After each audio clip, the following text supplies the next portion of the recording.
अहो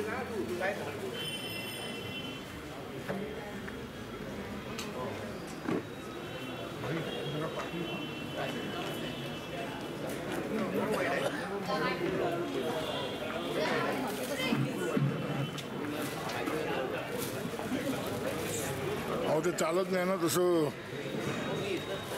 सगळं लागतं त्यांना. नमस्कार, मी संदेश सामंत. व्याख्यानमालेच्या आजच्या चौथ्या दिवशी आपल्या सर्वांचं स्वागत करतो. आजच्या व्याख्यानाची सुरुवात होण्यापूर्वी आपल्याकडे विभागाचे आमदार श्री मंगलप्रभात लोढाजी आणि केंद्रीय आणि राज्याचे मंत्री, कॅबिनेट मंत्री मंगलप्रभात लोढाजी आलेले आहेत. गणपती मंडळातर्फे आणि वाडीतील समस्त रहिवाशांतर्फे आपण त्यांचा सत्कार करणार आहोत.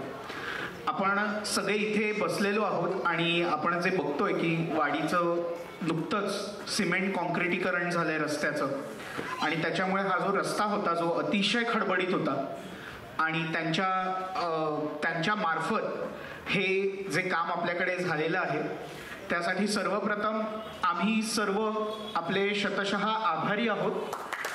आणि त्यासाठी एक छोटीशी आमच्याकडनं एक थँक्यू जेस्चर म्हणून आम्ही आपला सत्कार करू इच्छितो. तर त्या सत्काराचा आपण कृपया स्वीकार करावा. मी गणपती मंडळाचे अध्यक्ष आणि व्याख्यानमालेचे चिटणीस श्री प्रदीप देसाई यांना विनंती करतो की त्यांनी लोढा साहेबांचा सत्कार करावा.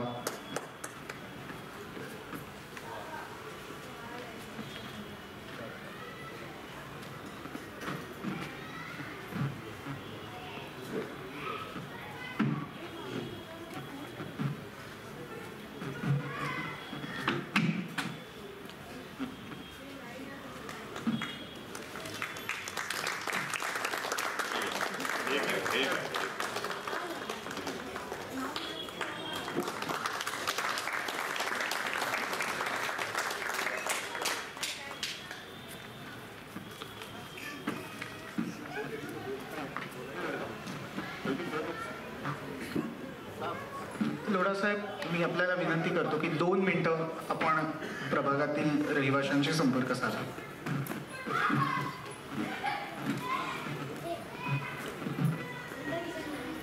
टोपीवाला व्याख्यानमाला कोडालेश्वर गोड ब्राह्मण निवास सार्वजनिक गणेशोत्सव मंडळ गिरगाव तर्फे आयोजित हा एक चांगली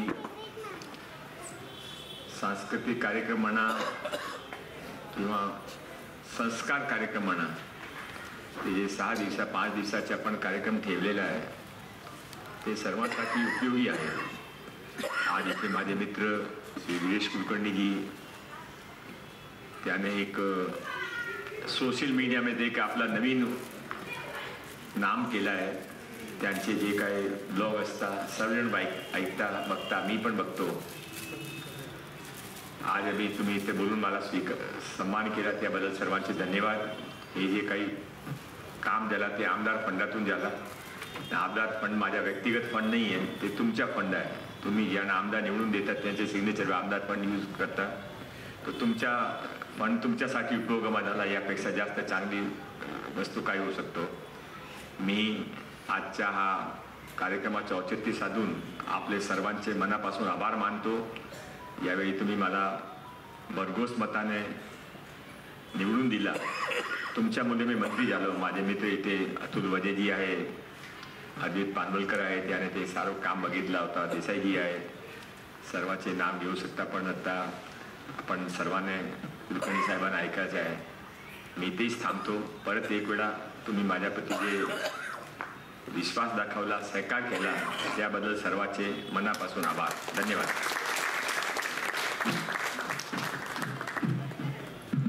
खूप खूप धन्यवाद लोढा साहेब. याच्यानंतर आपण आजच्या व्याख्यानाकडे वळणार आहोत.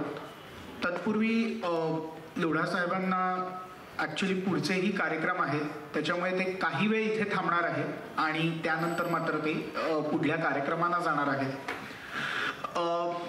आजच्या वक्त्यांबद्दल बोलायचं म्हणजे खरं तर त्यांना इंट्रोडक्शनची गरज नाहीच, कारण रोज सकाळपासून रात्रीपर्यंत आपल्या अनेकांच्या फोनवर ते असतात. आणि ज्या पद्धतीने आपण माध्यमं म्हणतो आणि माध्यमांचं एक प्रकारची इव्होल्युशन आपण ज्याला म्हणतो, मग त्यातनं वृत्तपत्र असतील, त्यातनं आलेले टेलिव्हिजन चॅनल्स असतील आणि आता त्याचं बदललेलं स्वरूप असेल, या सगळ्याचा भारतीय लोकशाहीवर आणि निवडणुकांवर होणारा परिणाम आणि यातनंच होणारं राजकारण, समाजकारण अशामध्ये असलेली अनेक पत्रकारांची आणि शिवाय अनेक यूट्यूबर्सची भूमिका ही आजकाल फारच महत्त्वाची ठरते. 2024च्या निवडणुका असं म्हटलं जातं की त्या यूट्यूबवरनं चालवलेल्या निवडणुका होत्या आणि त्याचे परिणाम आपण सर्वांनीच पाहिले.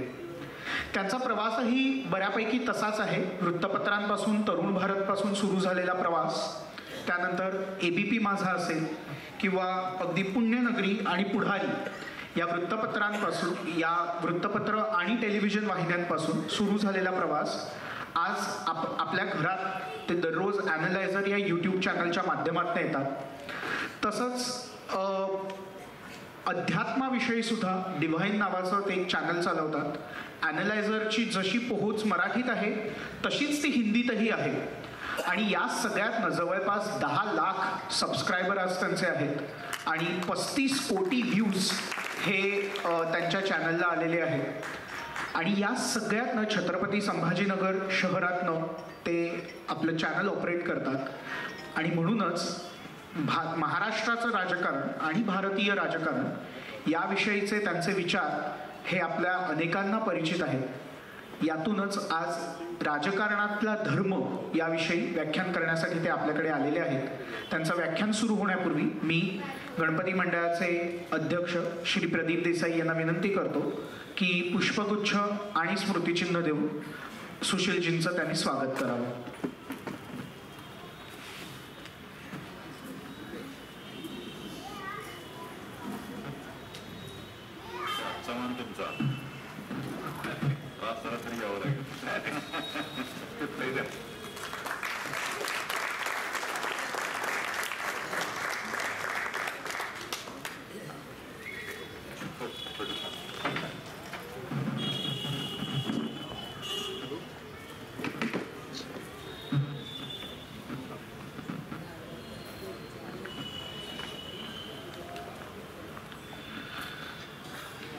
यापुढे मी फार वेळ न घेता सुशीलजींना मी विनंती करतो की त्यांनी व्याख्यानास सुरुवात करावी. धन्यवाद.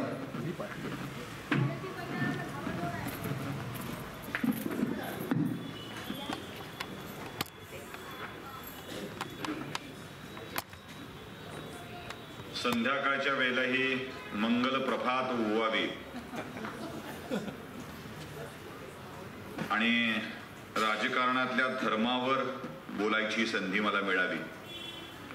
खरं तर जिथे धर्म असतो ना तिथे प्रभात उगवत असते, कारण मुळात धर्म हाच उदयाचं मोठं साधन आहे. मुंबईतल्या या वस्तीत राजकारणातल्या धर्मावर बोलताना खरं तर माझ्या मनात थोडी धास्तावलेली स्थिती आहे. धास्तावलेली यासाठी की तुमच्या या व्याख्यानमालेत मराठवाड्यातली बरीच वक्ते मंडळी बोलून गेलेली आहेत आणि त्यांनी त्यांचा अनुभव मला असा सांगितलाय की व्याख्यान होईपर्यंत ठीक आहे, हो झालं की फार अवघड असतं. म्हणजे नाही, काही ज्येष्ठ नागरिक फारच असतात आणि ते इतके प्रश्न विचारतात की उत्तर काय द्यावं हा प्रश्न पडतो. त्यामुळं मी ठरवून ठेवलंय, अगदी ठरवून टाकलंय, म्हणजे माझी प्रश्नही ठरलीत, उत्तरही ठरलीत. एक गोष्ट सांगतो आणि सुरुवात करतो प्रश्नोत्तराचं, तुम्हाला कळून जाईल. एकदा अकबराच्या दरबारातील विद्वान असलेल्या एका माणसाला त्याच्या कुराणावरच्या अभ्यासाविषयी बोलायला बोलवलं. म्हणे धर्माचा विषय त्यामुळे कुराण संदर्भ देऊन बोलतोय. आता याला तर काहीच माहित नाही, याचा अभ्यास कुराणावर काहीच नाही. मग ते आला आणि त्याने जरा चाणाक्षपणा केला. आपण काहीतरी बोलावं, लोकांनी काहीतरी आक्षेप घ्यावा, याच्यापेक्षा सोपा उपाय त्यानं विचारला, तुम्हाला कुराण विषयी किती लोकांना माहित आहे, असं त्यानं प्रश्न विचारला. जवळपास सगळ्यांनीच हात वर केले, म्हणाले आम्हाला माहित आहे. तो म्हणाला की मग जर माहित आहे सगळ्यांना तर मी काय वेगळं बोलायचं. निघून गेला. त्याची खोड मोडायची ठरवली होती. दुसऱ्या दिवशी पुन्हा लोक गोळा केले, पुन्हा प्रश्न विचारला, इथे बसलेल्या लोकांना कोरोनाविषयी किती माहित आहे? एकाने ठरवलं की आता आपण हात वर करायचा नाही. सगळ्यांनी हात खाली केले. तो म्हणाला, ज्यांना कोरोनाविषयी की प्राथमिक माहिती पण नाही त्यांच्यावर कोरोनाविषयी काय बोलणार? निघून गेला. लोक मोठे बेरकिया, म्हणजे गिरगावातील नसतील बहुतेक. आता जे बसले होते त्याने ठरवलं की अर्ध्याने हात वर करायचा, अर्ध्याने हात वर करायचाच नाही. त्याने प्रश्न विचारला, या सभागृहात कोरोनाविषयी माहिती असलेले किती आहेत?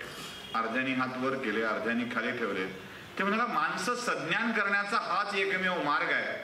ज्याला कोरोनाविषयी माहित आहे त्यांनी माहित नसणाऱ्यांना सांगावं. माझ्या व्याख्यानाची काय गरज आहे? 3 दिवस मारून नेल्यावर लोकांना कळलं की हे काही उगाच आपल्या टप्प्यात येणार नाही. त्यामुळे मराठवाड्यातल्या पूर्वसुरींनी सांगितल्यामुळं प्रश्नोत्तरावर किती जायचं हे आपण ठरवूया. कारण वक्त्याचा धर्म असतो बोलणे, बोलवलेल्यांचा धर्म असतो त्याला बोलू देणे, आणि श्रोत्यांचा धर्म असतो वक्त्यानं सांगितलेलं ऐकणे, न पटलं तर त्याला नाही पटलं असं सांगणे. मला वाटतं राजकारणात सुद्धा असाच धर्म पाळला जातो. सगळ्यात महत्वाची गोष्ट आहे, मुळात धर्म म्हणजे काय हे समजलं पाहिजे. मग सेक्युलर लोकांच्या बोंबा कमी सुरू होतील. आपल्याकडे प्रॉब्लेम काय झालाय माहितीये का? धर्म या शब्दाची व्याख्याच क्लिअर नाही आहे आपल्याकडे. आपण काय समजतो धर्म म्हणजे काय आहे?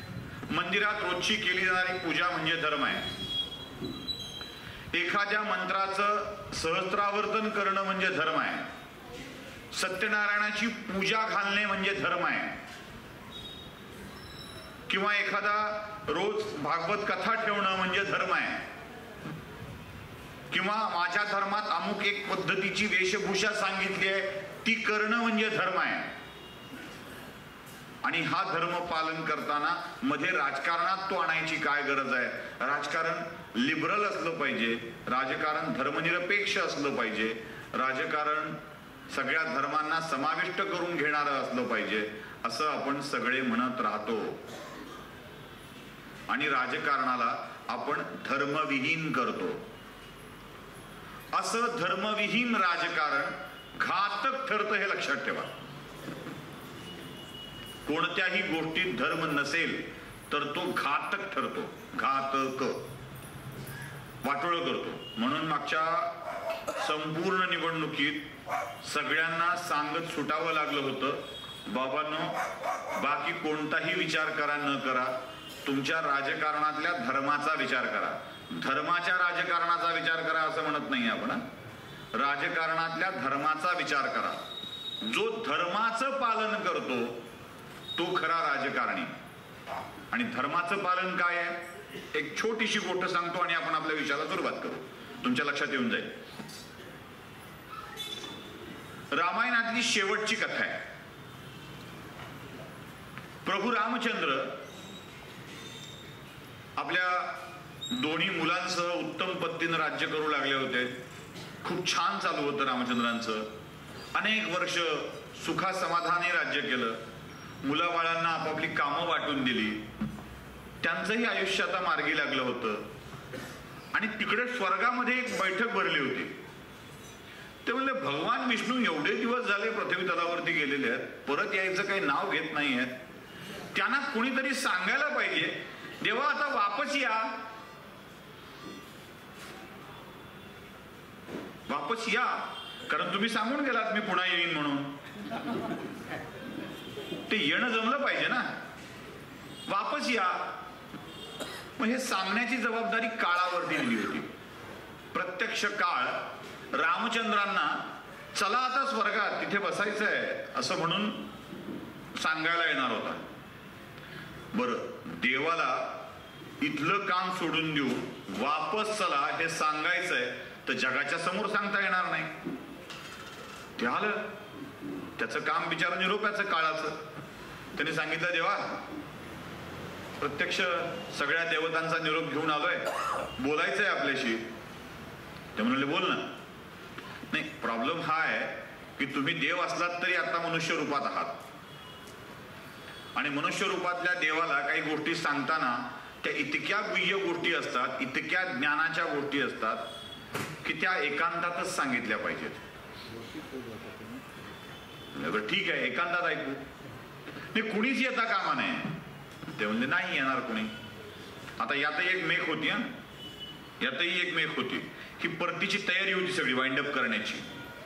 ते म्हणाले जो कोणी सांगायला येईल ना, बोलायला येईल, मध्ये डिस्टर्ब करायला येईल, त्याला मृत्यूदंड द्यावा लागेल.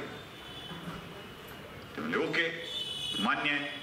मग रामाने विचार केला, उगाच लुंग्या सुंग्याचा काम द्यावं कुणाकडे तरी, त्याला मृत्यूदंड द्यायला लागावा, त्यापेक्षा आपण आपल्या छोट्या भावाला सांगू, लक्ष्मणा दारात थांब आणि कुणालाही आत सोडू नकोस, तूही आत येऊ नकोस, लक्षात ठेव मृत्यूदंड आहे.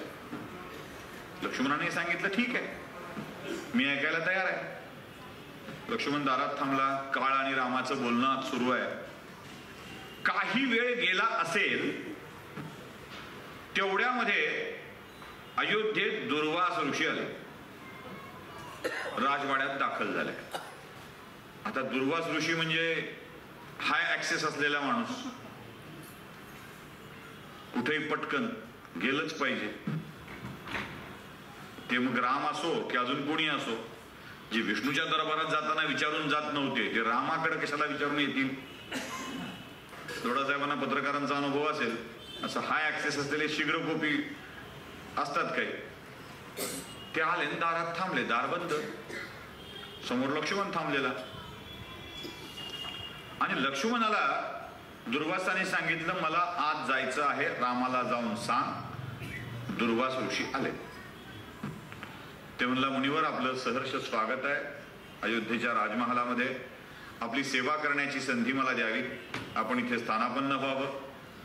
मग मी तुमचे पाय बी धुतो, स्वागत करतो, चहापाणी करू, मग तुम्ही आज जा. ते म्हणले ते तसले नाटकं नाही सांगायचे. चहा पाणी पाय धुतो आपण OSD PA असताना बोलत नसतो. वजे साहेब काय असतात दुर्वासा, आपलं थेट थेट जायचं असं त्यांना. ते म्हणले जावं लागेल आत, मला जायचंच आहे आत. लक्ष्मण म्हणाल नाही थोडा वेळ द्या, बसा तरी. ते म्हणले जमणार नाही, आणि आता बसा म्हणशील आणि आज जाऊ देणार नाहीस तर लक्षात ठेव मी तुझी अयोध्या भस्मसात करून टाकेन. हे पाणी, हे दुर्वासाच्या हातावर पाणी होतच कायम. अयोध्या भस्मसात करून टाकेन. लक्ष्मणानं 2 मिनिटं विचार केला, खटकन दार उघडलं, आत गेला आणि म्हणाला माफ करा, मला तुम्हाला मध्ये येऊन व्यत्यय आणावा लागतोय. लक्ष्मणाला आत बघितल्याबरोबर काळ गायब झाला आणि काळाने सांगितलं लक्ष ठेवा शब्द, या लक्ष्मणाला आता मृत्यूदंड द्यावा लागेल. रामाचाही चेहरा असा बारीक झालेला होता. भावाला त्रास होऊ नये असं वाटणारे भाऊ आता फार कमी झाले. लोक म्हणतात देवा भाऊ, पण आमचं का ऐकत नाही म्हणून त्रास देणारे भाऊ खूप वाढलेत. भाऊ भाऊ म्हणत. लक्ष्मणाला आता स्वतःला मृत्यूदंड द्यावा लागणार आहे ही भावनाच मुळात रामाला अस्वस्थ करत होती. लक्ष्मणाला विचारलं का चूक केलीस तू, का चूक केलीस. लक्ष्मणानं सांगितलं काय करू, दुर्वास ऐकत नव्हते, हातात पाणी घेऊनच होते. म्हणाले तुझी क्षणात अयोध्या भस्मसात करून टाकेन. अयोध्या भस्मसात होण्यापेक्षा माझा जीव गेलेला बरा असं मला वाटलं म्हणून तुम्हाला निरोप द्यायला आत आलो. डबडबलेल्या डोळ्यांनी रामचंद्रांनी लक्ष्मणाच्या पाठीवर हात ठेवला आणि म्हणाले लक्ष्मणा, मिळालं तुझ्या प्रश्नाचं उत्तर.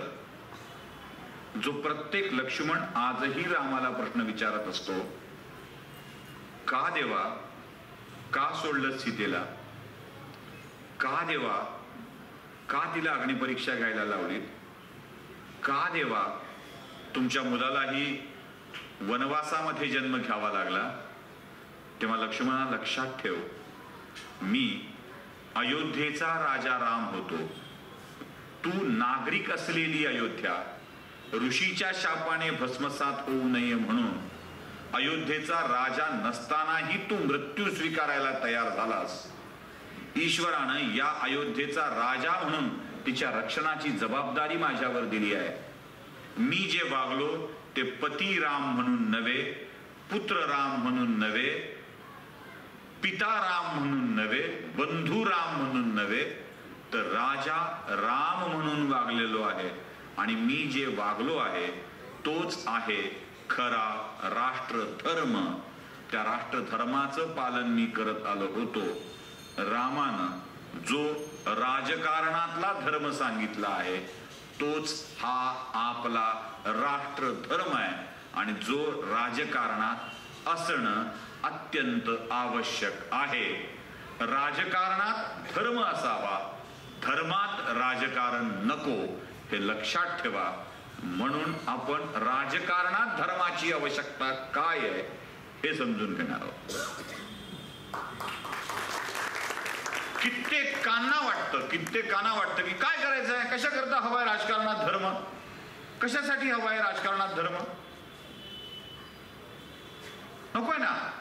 लिबरल, पुरोगामी, धर्मनिरपेक्ष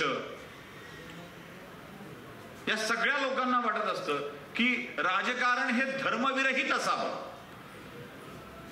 माझं तसं मत अजिबात नाही. राजकारण धर्मासहित असावं. आणि धर्म कोणता असावा? आता इथे खरी गफलत होते. खरी गफलत इथे होते. धर्म कोणता असावा? मग तो हिंदू धर्म राजकारणात असावा, धर्माधिष्ठित राजकारण असावं, हिंदू धर्माधिष्ठित राजकारण असावं, मुस्लिम धर्माधिष्ठित राजकारण असावं, मुस्लिम धर्माधिष्ठित राजकारण असावं, ख्रिश्चन धर्माधिष्ठित राजकारण असावं. गंमत कशी आहे बघा, या जगभरामध्ये जेवढी म्हणून राष्ट्र आहेत त्यातल्या बहुसंख्याक राष्ट्रामध्ये त्यांचा राष्ट्रीय धर्म म्हणून मुस्लिम धर्म आहे आणि ते शर्यतीवर काम करतात. बहुतेक धर्मांमध्ये बौद्ध धर्म आहे देशांमध्ये आणि ते बौद्धिझम प्रमाणे राष्ट्राचा कारभार करतात. जेवढ्या राष्ट्रात आहेत जगात इनमिन 2, जिथे हिंदूंची संख्या मोठी आहे, एक भारत आणि एक छोटं असलेलं नेपाळ. या 2 राष्ट्रात मात्र धर्मनिरपेक्षता राज्य करते आहे. तिथे धर्माधिष्ठित राजकारण होत नाही. राजकारणातला धर्म हरवून टाकला आणि गडबड झाली.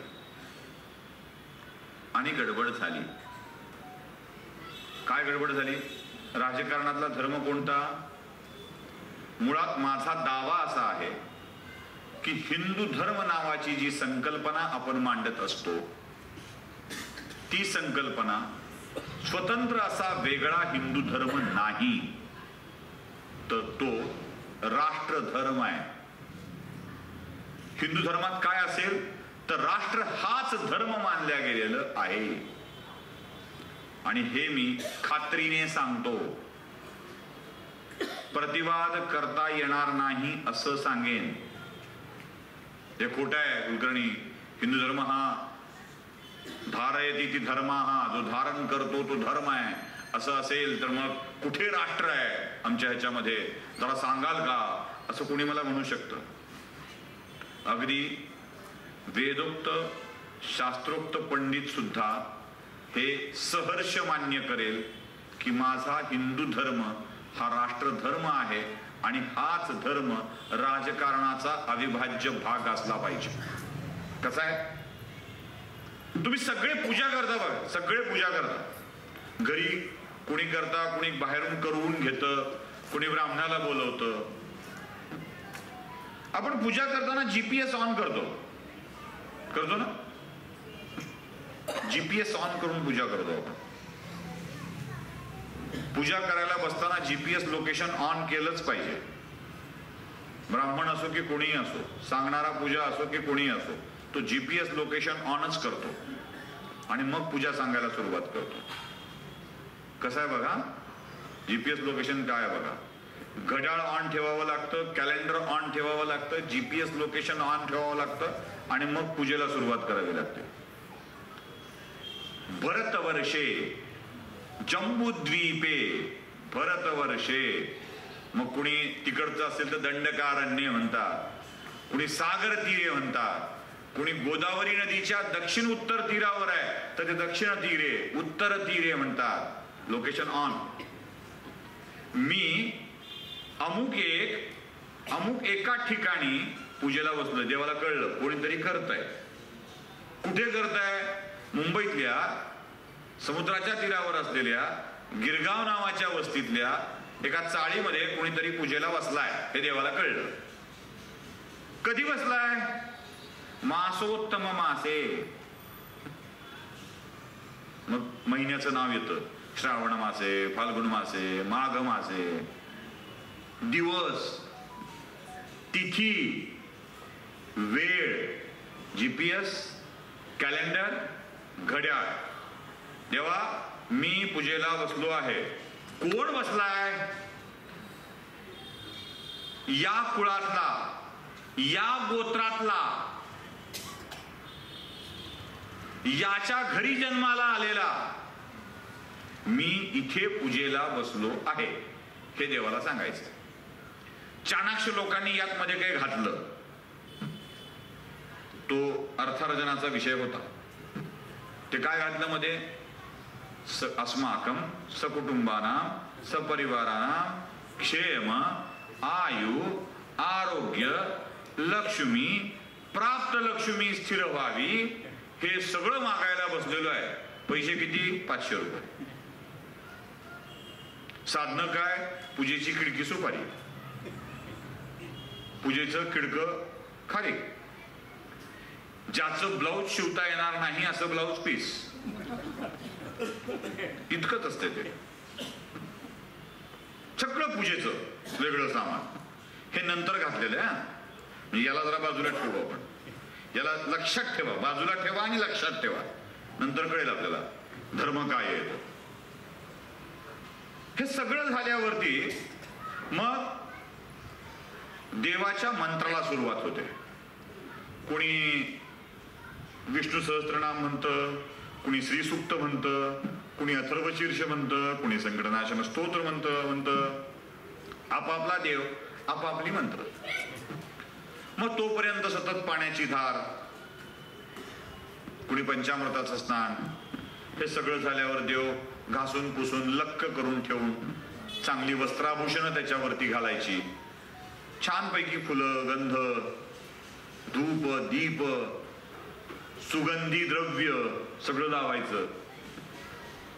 पाया पडायचं, देवाचा नाहून माखून घालून असा मस्तपैकी गुटगुटीत करून टोपडा आंगडं घालून काळ तीट लावून एकदा देव त्याच्या आसनावर बसवला की मग देव खुश, आपण खुश. एवढ्यावर नाही भागत. मग आरती म्हणायची. आरती म्हणणं म्हणजे देवाचं प्रचंड कौतुक करणं. नुसते मंत्र म्हणून नाही भागत, तेवढ्यावर खुश होत नाही देव. अहो मंत्रालयात गेल्यावर अमुक एक माणूस माझ्या ओळखीचा आहे आणि तो किती जवळचा आहे हे सांगावं लागतं, आहे की नाही? म्हणजे त्याच्या आधी वेगवेगळ्या देवतेच्या पूजा करत असतो आपण. जसं आम्ही 6व्या मजल्यावर गेलं की जायचं कुठे? बेटा वजे साहेबांना. ओळखीचं काहीतरी कनेक्शन लागतात ना, जातो. देव असा नुसता देव म्हणून जमत नाही, गेलं तर सांगावं लागतं देवेंद्र म्हणजे काय ग्रेट, वो महान है, सबसे महान है. मग ते खुश होतात. तसं आरती म्हणावीच लागते, देवाला सांगावं लागतं तू सुख करतायस, तू दुःख हरतायस, विघ्नाची वार्ता शिल्लक ठेवणारा नाहीयेस. तुझं प्रेम आम्हाला कायम पूर्वापुरत कायम आम्ही ते ठेवत असतो, आमच्या जवळ बाळगतो. मग देव जरा खुश होतो. आधी छान आंघोळ विंघोळ घातलेली, पूजा विजा, सुगंधी द्रव्य, गंध लावलेलं, मग आरती म्हटल्यावर तर काय बरंच वाटतं.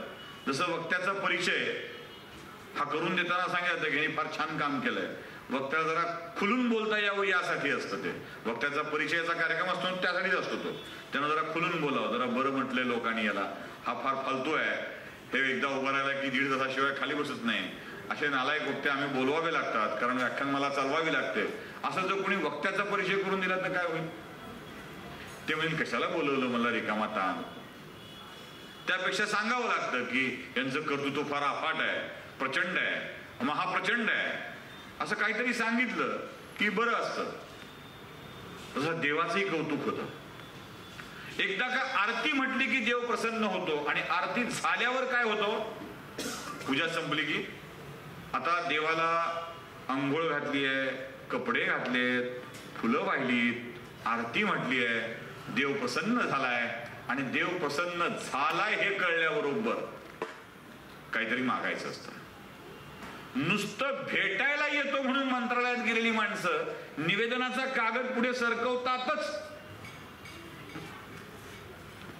नुसती भेटायला गेलेली माणसं निवेदनाचा कागद पुढे सरकवतात. तिथे तर देव प्रसन्न झालाय, काहीतरी मागायला पाहिजे. मग काय मागायचं आहे आणि ते मागणं कुठं आहे? मग आपण पूजा संपली की मंत्र पुष्पांजली म्हणायला सुरुवात करतो. आपल्याकडे अशा हातात तांदूळ देतात, तांदळासोबत 2-4 फुलं, फार फार तांदळाला कुंकू लावलेलं असतं. काही चाणाक्ष लोक त्या तांदळाला रंग लावतात कुंकुवासारखा. चला पुन्हा पाखरानं सुद्धा खाऊन येते. किती हलकटपणा कद्रूपणा माणसात भरलाय बघा. पुन्हा पाखराने सुद्धा खाऊ नये याची व्यवस्था करतात. असा गंधबिंद लावलेलं त्याला, आणि मग ब्राह्मण मंत्राक्षता मंत्र पुष्पांजली म्हणायला सुरुवात करतो. यज्ञ वैन्य देवा सुरू होऊन जातं. आणि मग आपण काही जण लांब असतात ते देवावर अशा फेकून मारतात, जवळ असतात ते असं टाकतात. कोणालाही त्या अशा टाकायच्या असतात हे माहीतच नाहीये. ते का टाकायचं? सोपं कारण आहे. असा मंत्र म्हणून अक्षता हातात घेतल्या आणि घरात टाकल्या की घरात सुबत्ता नांदते, भरभराट होते, घर मंगल राहतं, असं आपल्या डोक्यात असतं. अजिबात नाही. असं अजिबात त्या मंत्रपुष्पांजलीत कुठेही लिहिलेलं नाही की त्या मंत्राक्षता अभिमंत्रित होऊन घरात टाकल्या की आपल्या घरात सुखसमृद्धी नांदते.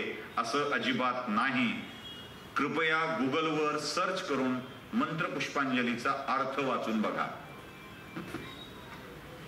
मग तुमच्या कळेल, लक्षात येईल.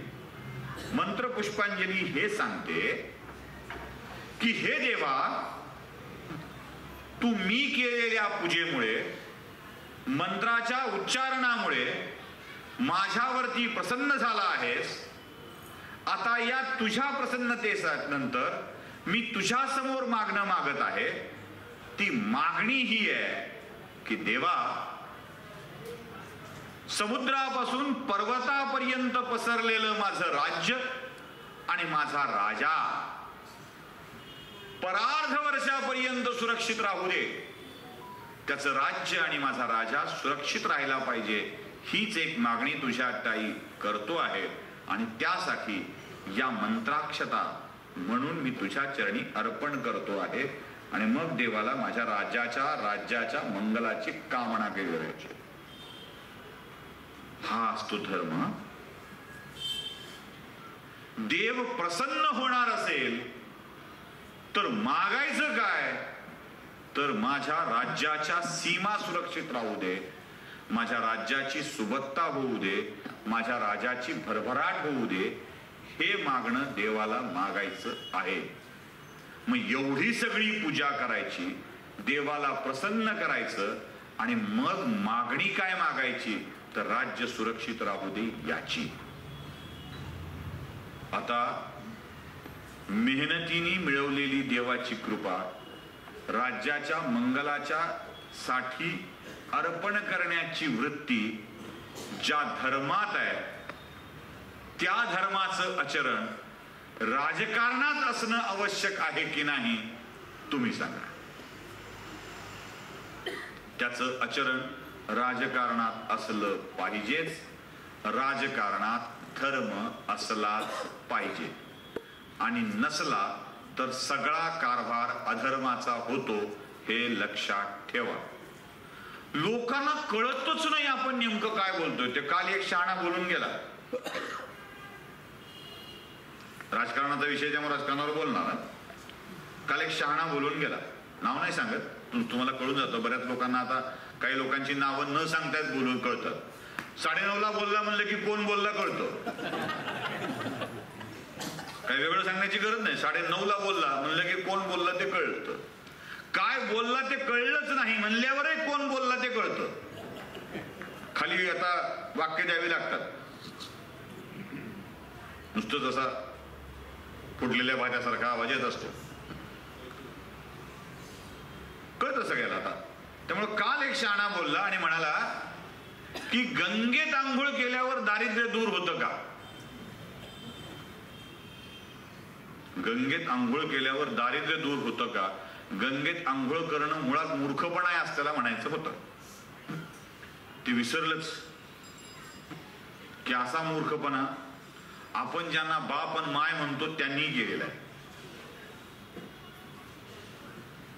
म्हणजे सोनियाच्या दिवसातही गंगेत डुबकी मारण्याची हौस होती आणि त्यांना जे प्रिय वाटतात त्या सुद्धा गंगेत डुबकी मारून येत होत्या. आणि सप्रमाण सिद्ध झालंय की राजकारणात डुबकी मारल्यानं दारिद्र्य दूर होतं.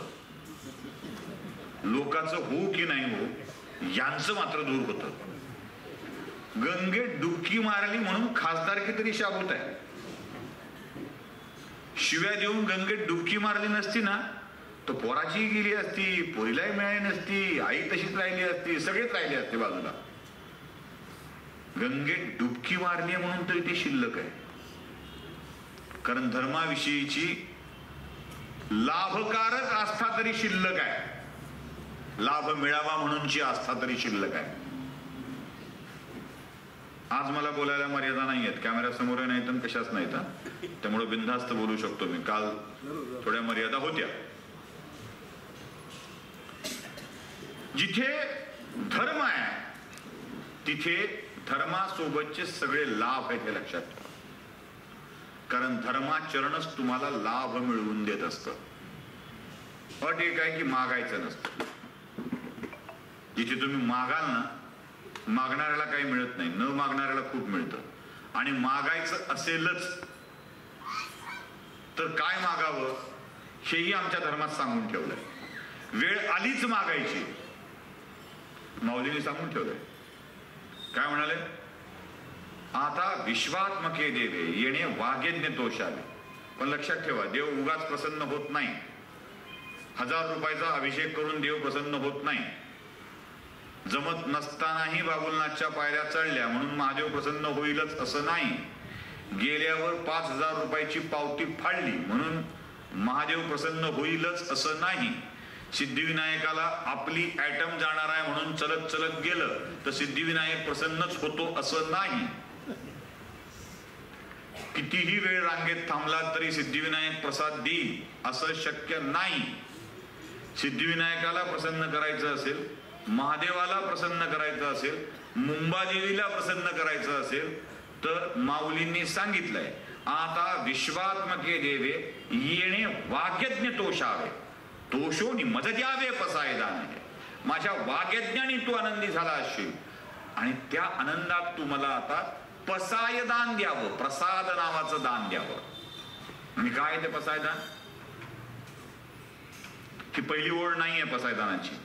ही मागण्याची पहिली ओळ नाहीये. काय ते पसायदान आता सुरू होत आहे. जे खळांची व्यंकटी सांडो तया सत्कर मिळती वाढो. इथे बसलेल्या बहुतेक स्त्रियाला याचा अर्थ कळेल. आई, स्त्रिया आई असतात म्हणून त्यांना अर्थ कळेल. मग ज्ञानेश्वरांना पुरुष असूनही माऊली का म्हणत होते? जगात 2च असे पुरुष आहेत ज्यांना पुरुष असूनही आईचा दर्जा दिला जातो. एक तो पंढरपूरला बसलेला सावळा काळ्या आणि त्या सावळ्याचा हा कोवळा पोऱ्या.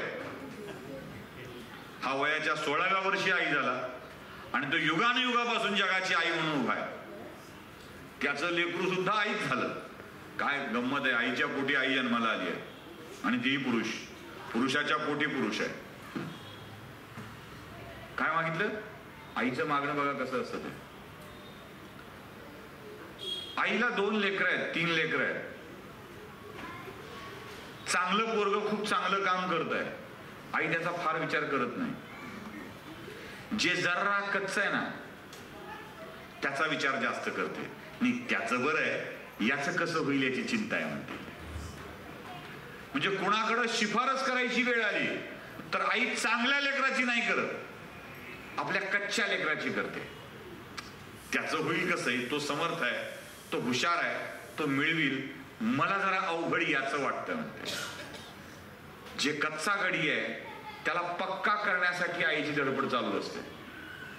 आपल्या क्षमता नसलेल्या मुलाला अधिक मोठं करणे, क्षमतावान करणे यासाठी आईची धडपड चालू असते. आईचं काळी तिथे अडकतं बघा. तसं माऊलींचं काळीच पहिल्याच मागणीत क्षमता नसलेल्या पोराजवळ अडकलंय. हे देवा तू प्रसन्न झालायस का, मग दे, माझ्या चांगल्या पोरांना अजून चांगलं कर असं नाही म्हणाले. जे खळांची व्यंकटी सांडो, पहिल्यांदा दुष्टाची आठवण झाली आहे. नुसती आठवण नाही झाली, देवाला म्हणताय देवा जरा यांचा दुष्टपणा संपू दे ना, बाकी काय करणार असशील तर यांचा दुष्टपणा संपू दे. बघा हाय धर्म, हाय धर्म. जेव्हा देव प्रसन्न होतो तेव्हा त्याचा दुष्टपणा संपू दे अशी मागणी करण्याची वृत्ती आमच्यामध्ये येते. हा धर्म राजकारणातल्या दुष्टांची दुष्टपणा संपविण्यासाठी वापरायला कितपत योग्य आहे तुम्ही ठरवा. का नसावा हा धर्म राजकारणात? नसावा म्हणणारे मूर्ख आहेत, असावाच असं माझं मत आहे. मूर्ख आहेत नसावा म्हणणारे, जे चांगुलपणा सांगत राहतात, चांगुलपणा देत राहतात. अशा लोकांच्या धर्माला, अशा शिकवणीला, अशा विचारधारेला राजकारणात स्थान असलंच पाहिजे, असलंच पाहिजे. आणि हा धर्म कोणी सांभाळणार नसेल तर तो राजकारणात नसला पाहिजे असं माझं मत आहे. नुसता राजकारणात धर्म असला पाहिजे असं नाही. हा धर्म जो कोण सांभाळणार नसेल त्याला राजकारणातच ठेवलं नाही पाहिजे. कारण त्यांना कळतच नाहीये ना जग काय करायचंय, पुढे कसं न्यायचंय, कुठल्या विचारांना घेऊन माणसांना पुढे जायचंय, कोणता विषय मांडायचा आहे हे कळलं तरी पाहिजे. म्हणजे तुमच्यातला एक मंत्री इथे येतो, इथे बसतो आणि सांगतो की इथे हे काम झालंय, ते काम आमदार फंडातून झालंय. आमदार फंड म्हणजे माझा काही व्यक्तिगत फंड नाहीये, तो तुमचा फंड आहे, तुमच्या आमदाराचा फंड आहे. एक शाल श्रीफळ घेतो आणि निघून जातो. बघा, एक 5 लाखाचा काम करायचं, 50,000चे होर्डिंग लावायचे, लाखभर रुपये कार्यकर्त्यांना आपला सत्कार करण्यासाठी द्यायचे, त्यांचाही मोठेपणा मिरवायचा, आपलाही मोठेपणा मिरवायचा, उद्घाटनाचा कार्यक्रम ठेवायचा, अजून एखाद्या मंत्र्याला बोलवायचं आणि त्याच्या हस्ते उद्घाटन करून घ्यायचं. हाही अगोचरपणा करणारी राजकारणातील मंडळी आणि हे तुमचंच आहे, मी तुम्हालाच दिलंय असं म्हणणारी मंडळी राजकारणातला कोणता धर्म सांभाळत असतात ते जरा विचार करायची आहे. आपण आपलं घोडं कुठे अडताय? आपलं घोडं इथे अडतंय की आमच्या मनातला धर्म आम्ही राजकारणात शोधू लागतो, तो सापडता सापडत नाही आणि मग राजकारणात धर्माची गरज नाही किंवा राजकारणात धर्मच उरला नाही या निष्कर्षावर आपण येऊ लागतो. खरी गडबड इथे होते. आता कुंभमेळा चालू आहे प्रयागराजला, त्याला महाकुंभ म्हणतात. म्हणजे 12 वर्षांनंतर एकदा कुंभ येतो. अशा 12 वर्षाची 12 आवर्तनं झाली की 144व्या वर्षी जो योग साधतो तो या वेळेला साधलेला आहे. खरं तर आमची पिढी ती भाग्यवान आहे की आम्हाला तो महाकुंभ पर्वणी अनुभवायला मिळते आहे. मला सांगा, या कुंभमेळ्याचं रिपोर्टिंग चालू आहे, टीव्हीवर चालू आहे, सोशल मीडियावर चालू आहे, रील स्टार आहेत, युट्यूबर्स आहेत, सगळे जातात त्या कुंभमेळ्यामध्ये. आता धर्म कोणता आहे लक्षात घ्या, राजकारणातला धर्म कोणता आहे लक्षात घ्या. IRCT रेल्वे विभागाने केंद्राने तात्काळ कुंभमेळ्यासाठीचे स्पेशल पॅकेजेस सुरू केले, तात्काळ. आणि यात गाड्या भरभरून कुंभमेळ्याकडे जाऊ लागल्या. Prayagraj special, Prayagraj special, Prayagraj special. कोट्यावधी लोक गेले. 10 कोटीचा दावा केला जातो. मला काही तो तितकासा पटत नाही, यासाठी की सुरू झाल्यापासून आतापर्यंत त्या कुंभनगरीत 10 कोटी लोक जाऊन आले असतील की नाही हा प्रश्न आहे. ठीक आहे, काही कोटी तरी गेले, 10 कोटी गेले नसतील तरी. लोक आस्थेनं जात आहेत, श्रद्धेनं जात आहेत. आणि आम्ही काय शोधतोय जरा बघितलं तरी, कुंभमेळ्यात तुम्हाला वेगळं काय दिसतं, या हा जर प्रश्न मी विचारला तर पटपट पटपट उत्तर काय मिळतील. थोडेसे तरुण दिसणार आहेत. चष्मा, तुम्हाला काय दिसलं या कुंभमेळ्यात वेगळं? आली बाजूला. मी थोड्या तरुणांना विचारतोय ना, काय दिसलं वेगळं या कुंभमेळ्यातलं? स्पेशल अट्रॅक्शन काय होतं? मोनालिसा. अजून ममता कुलकर्णी. अजून IIT बाबा. अजून नागा साधू. अजून ती एक सुंदर साध्वी, काय चंचल.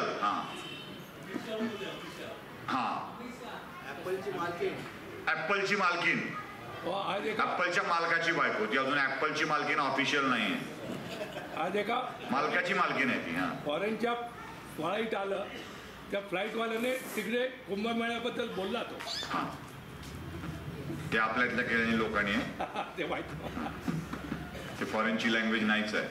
ते महाराष्ट्रातल्या कुठल्या तरी माणसानं जो पाहिलं त्यानं एअर मधून केलेलं आहे. कारण त्या व्हिडिओत उतरताना पहिल्यांदा संध्याकाळ दिसते आणि अचानक रात्र होते, उतरल्याबरोबर पुन्हा संध्याकाळच होते, असं तो प्रकार आहे. त्यामुळं ते व्हायरल सच जरा बघावं लागेल नीट, त्याच्यावर आपण नको बोलायला. त्यात बरीच गडबड आहे.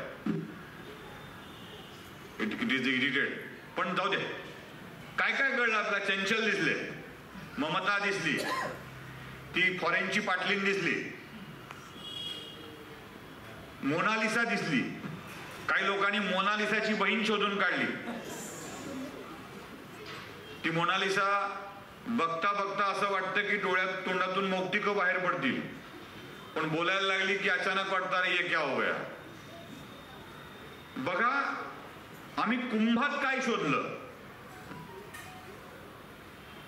आम्ही कुंभात काय शोधलं?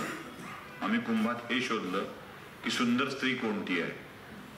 आम्ही कुंभात हे शोधलं की कोणत्या सुंदर स्त्रीनं साध्वीचा रूप घेऊन कल्पवास करण्याचा निर्णय घेतलाय. आम्ही कुंभात हे शोधलं की एक अंमली पदार्थाचा धंदा करणारी आणि इथल्या एका गँगस्टरशी नातं जोडणारी अभिनेत्री साधू झाली आहे.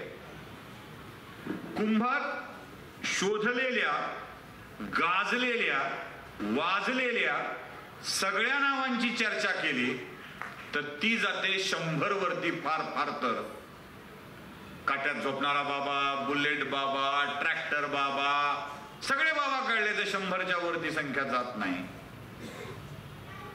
आपण कुंभात 10 कोटी लोक गेल्याचा दावा करतोय. 9 कोटी 99 लाख 9,900 लोकांवरती आपण अन्याय करतोय आणि त्या 100 लोकांची चर्चा करतोय ज्यांची चर्चा करायला नको. धर्म तो नाहीये, धर्म तो नाहीये. धर्म काय आहे? ज्यांनी आयुष्यभर साधना करत, आयुष्यभर जगाला ज्ञान देण्यासाठी तपश्चर्या करत, सर्वांगाला भस्म पासून सर्वसंग परित्याग करून त्या साधूंच्या स्थळावरती येऊन आपली साधना जगाला देण्यासाठीचा प्रण केला आहे. त्यांच्या आखाड्याकडे कुणीही फिरकलं नाही आणि सौंदर्याची स्तुती करत फिरणारे भ्रमर गु गु गु गु गु गु करत फिरू लागले. माऊलींचं ऋणझुनू रे भ्रमरा, का आला असेल गाणं, कशासाठी असेल याचा विचार न करता ही भ्रमर ऍपलच्या मालकीनी भोवती फिरू लागली, सुंदर साध्वी भोवती फिरू लागली, मोनालिसा भोवती फिरू लागली. आणि आमची विचारधारा सुद्धा रीलच्या माध्यमातून याच लोकांच्या भोवती फिरवली जाऊ लागली. आणि दुर्लक्ष केलं राजकारणात आलेल्या धर्माकडं.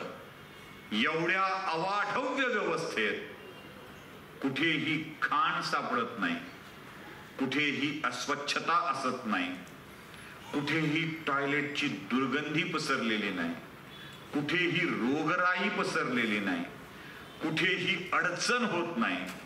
2.5-3 किलोमीटर गंगा तीरावर चालताना सुद्धा कोणाला त्रास होत नाही.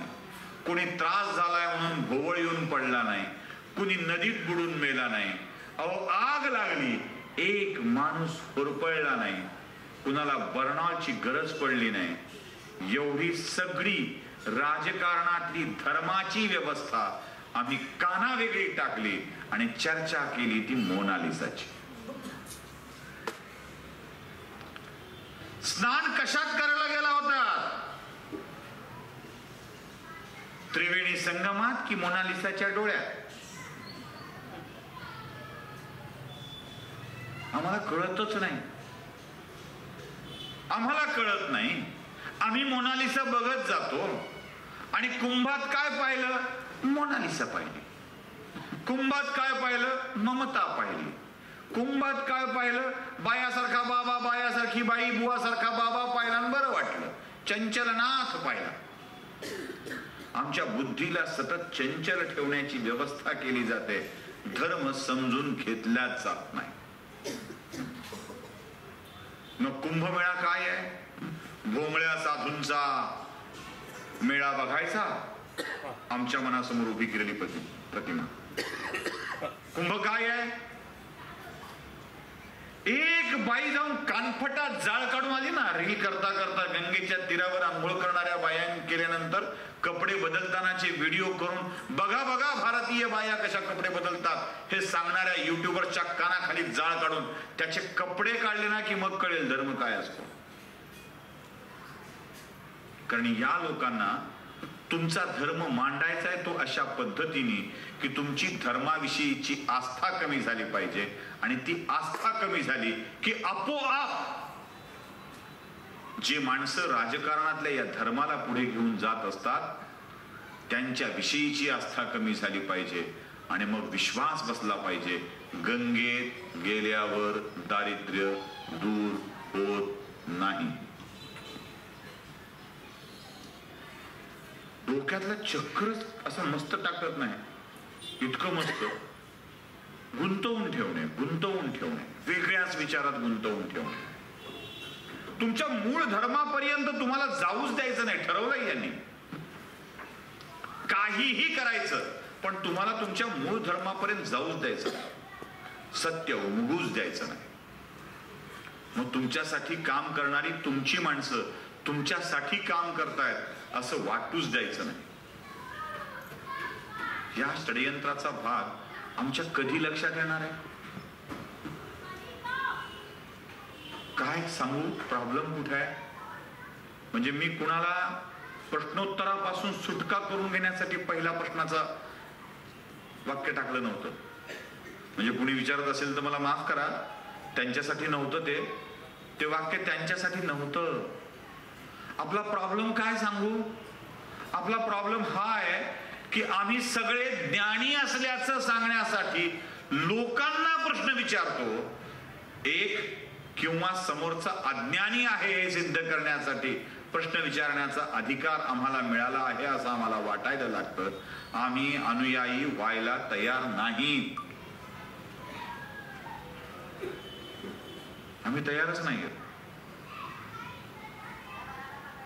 आणि इथे खरी गडबड व्हायला लागते. मात्र फॉलो करणे, अनुनय करणे, अंधानुनय म्हणत नाही. माझ्या बाबांनी अमुक एक गोष्ट सांगितली आहे, माझ्या आजोबांनी अमुक एक गोष्ट सांगितली आहे म्हणून जी आपण करतो. या व्याख्यानमालेचं 5वं वर्ष आहे. किती 74ची स्थापना आहे, चालू स्टार्ट आहे, 52 वर्ष झाली. 52 वर्ष आपण ती एक परंपरा पाळतोय. तिचे बहुतेक सगळे शाळेत गेलेले आहेत, बहुतेक सगळे. पहिलीपासून 10वी पर्यंत राष्ट्रगीत म्हणून झाल्यावर एक प्रतिज्ञा सगळ्यांनी म्हटलेली आहे, आठवते? भारत माझा देश आहे, सारे भारतीय माझे बांधव आहेत. त्यातली एक ओळ पाठ असेल तर विविधतेने नटलेल्या त्या परंपरेचा मला अभिमान असून त्या परंपरेचा पायीक होण्याची पात्रता माझ्या अंगी यावी म्हणून मी सदैव प्रयत्न करीन. म्हटलंय 200 दिवस शाळा असते वर्षात. 10 म्हणजे त्यांना खेळू दे, म्हणजे जवळपास 2000 वेळेला शाळा बुडवली नसेल तर आपण ती प्रार्थना म्हटलेली आहे. विविधतेने नटलेल्या परंपरेचा मला अभिमान असून त्या परंपरेचा पायीक होण्याची पात्रता माझ्या अंगी यावी म्हणून मी सदैव प्रयत्न करीन. काय केले आपण? काय केले? कोणत्या परंपरा विविधतेने नटलेल्या माहित आहे? नाही. त्या पायीक होण्याची पात्रता माझ्या अंगी यावी म्हणून मी सदैव प्रयत्न करीन हेही म्हटलं. आणि काय करतोय? प्रश्न विचारत सुटलोय. ट्रॅफिक पोलिसनी अडवलं, आम्हीच दिसलो का? एवढ्या गाड्या अशा निघून जातात, दिसत नाहीत का? पहिला प्रश्न. दुसरा प्रश्न, कुणाची गाडी अडवली आहेस तू? माहितीये का मी कोण आहे ते? आई शपथ, ही जमात तर लय खतरनाक. मी ह्याला स्वतःचाच शोध नसतो मी कोण आहे. कौन हूं मैं? कौन हूं मैं? पहचाना कौन हूं मैं? ज्याला अजून स्वतःची ओळख झाली नाही तो माणूस दुसऱ्या कोण आहे माहित आहे का? कोण आहे माहित आहे का? असं पटकन जाऊन हलूनीच्या सांगा वाटतं रे, तुझ्या बापाचं पोरग आहेस, बायकोचा नवरा आहेस, चल पुढे. कोण आहे? आत्ता बदली करून टाकील. हा जो प्रश्न विचारणं चालतं ना, अहंकारापोटी चालत असत. आम्ही स्वतःविषयीच माहिती नाही, परंपरांच्या विषयी कुठून असणार आहे? अभिमान असलाच तर तो बापाचा असतो. माझा बाप कोण आहे? माझा बाप कोण आहे माहितीये का? माझा बाप कोण आहे? असंच बाप कोण आहे, बाप कोण आहे, बाप कोण आहे. अरे आत्ता काल परवा जन्माला आलेल्या बापाचा एवढा अनुभव असेल तर त्या जगाच्या बापानं जे जे काही सांगितलंय, बापाच्या बापानं त्याच्या बापानं जे काही सांगितलंय त्याच्याविषयी विचार केलाय कधी? आमचा प्रॉब्लेम इथे आहे. आम्हाला आमच्या परंपराच माहित नाही, मग त्या परंपरेचा अभिमान तरी कुठून वाटावा? कुलधर्म कुलाचार म्हणून पूजा करणारे, मी काय म्हणतोय, कुलधर्म कुलाचार म्हणून पूजा करणारे परंपरांचं पालन करत नसतात.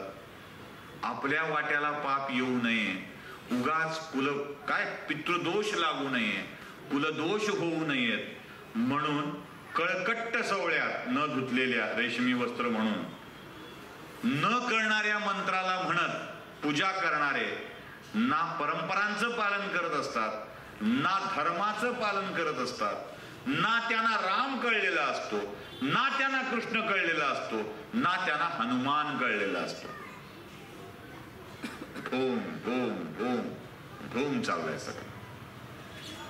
आणि अशी ढोंगी माणसं राजकारणात धर्म हवा असंही म्हणतात आणि अशीच ढोंगी माणसं राजकारणात धर्म नको असंही म्हणत असतात. का? हवाय म्हणणाऱ्यांना राजकारणात धर्म आणून आपलं दुकान चालवता येतं आणि नको म्हणणाऱ्यांना धर्माविषयीची आस्थाच संपवून आपल्याला राज्य करता येतं याची जाणीव झालेली असते. आणि आपण सगळे परंपरांचं पालन न करता पायी होण्याची पात्रता आपल्या अंगी येऊ न देता अधर्माचंच पालन करत असतो हे आपल्या लक्षातही येत नाही.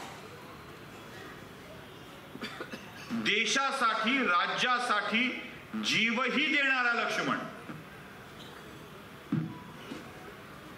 लक्ष्मणानं जीव देण्याची तयारी ठेवल्यावर मी असा का वागलो म्हणून त्याला सांगणारा राजा राम. राज्य वाचवायचं असेल, धर्माचं राज्य स्थापित करायचं असेल तर भाऊ आहे की कोण आहे याचा विचार न करता शस्त्र उचल म्हणून सांगणारा भगवान श्रीकृष्ण राज्य वाचलं पाहिजे. यदा यदा हि धर्मस्य ग्लानिर्भवति भारत. धर्माला ग्लानी येईल तेव्हा अधर्माचा नाश करण्यासाठी मी हाती शस्त्र घेऊन येईल हे सांगणारा श्रीकृष्ण. आणि तो अधर्म कोणता आहे? सख्खा चुलत भाऊ राष्ट्राचा वैरी बनून राष्ट्र संपवायला निघालाय. टाक संपवून उचल शस्त्र. ज्याला राष्ट्र संपलेलं कळत नाहीये अशा माणसाच्या मदतीला धावून जाणारा तुझा आजा असेल तरीही उचल शस्त्र. अर्जुन शस्त्र उचलत नाहीये कळल्यावर आपली प्रतिज्ञा तोडली भगवंत श्रीकृष्णाने. हातात शस्त्र घेणार नाही ही प्रतिज्ञा तोडली आणि अर्जुनाच्या रथावरून खाली उतरून सुदर्शन चक्राला बोलवलं आणि भीष्माला सांगितलं, पितामह, इच्छा मरणाचं वरदान तुम्हाला मिळालंय हे जितकं खरंय ना तितकाच तो देणारा पण मी आहे हे लक्षात ठेवा. वरदान दिलं आहे तर ते वरदान परत घेऊन तुमचा जीव घेण्याची क्षमता माझ्यामध्ये आहे हे लक्षात ठेवा. मला तुम्ही गोकुळातला कृष्ण नका समजू. मी या सृष्टीचा नियंत्रण करताय आणि या युद्धाचा निकाल काय लावायचा आहे ते मी ठरवलंय. कोणाचा निकाल लावायचा आहे ते ठरवलंय. यात आडवे आल तर खलास करून टाकेन. बघा, ज्याला इच्छा मरणाचं वरदान दिलंय त्याच्या समोर भगवंत हातात आपली प्रतिज्ञा तोडून गुंबारत आहेत. गुमान मरतोस की मी मारू विचारलाय. प्रतिज्ञा तोडली आहे, संकल्प तोडलाय आणि अर्जुनाला त्याला मारायला भाग पाडलाय. राष्ट्राच्या कल्याणाच्या आड जे कोणी येतील, जे कोणी ते कसपटासारखे संपवून टाकले पाहिजेत हे सांगणारा आमचा धर्म आहे. भगवंतांनी पांडवाच्यासाठी नव्हती लढाई लढली. परित्राणाय साधूनां विनाशाय च दुष्कृतां धर्म संस्थापनार्थाय संभवामी युगे युगे. धर्माचं संस्थापन करण्यासाठी पुन्हा येईल. हे धर्म काय आहे? धर्म एकच आहे, राष्ट्र धर्म. हे राष्ट्र जगलं पाहिजे, हे राष्ट्र वाढलं पाहिजे. माझा हिंदू धर्म, कोणी त्याला सनातन हिंदू धर्म म्हणतं, कोणी त्याला वैदिक हिंदू धर्म म्हणतं. हा सनातन हिंदू धर्म, त्यातल्या कथा, त्यातली मंत्र, त्यातली पुराण, वेद कोणतंही काढून बघा, कोणतीही कथा काढून बघा, जगण्यामध्ये राष्ट्राच्या कल्याणाचा विचार सांगणारी कथा आहे. प्रत्येक कथा काढून बघा. रामायणातली काढा, महाभारतातली काढा, कुठलीही काढा. तुम्ही म्हणाल मग वालीच्या कथेत, बळीच्या कथेत काय? हे तो फार मोहक माया जाल आहे बरं का. बळीची कथा म्हणजे फार मोहक माया जाळ आहे.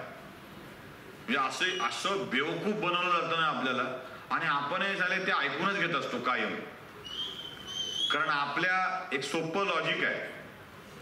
धर्म कळून घ्यायचा असेल, देश कळून घ्यायचा असेल तर दोन गोष्टी असल्या पाहिजेत. आपल्या धडावर आपलं डोकं असलं पाहिजे.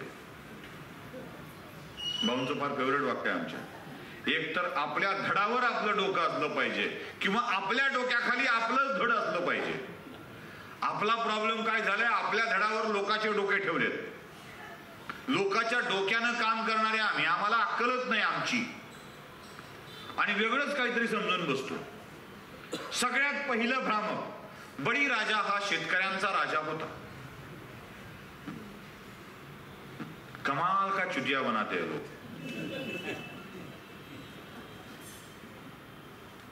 कशामुळे होता?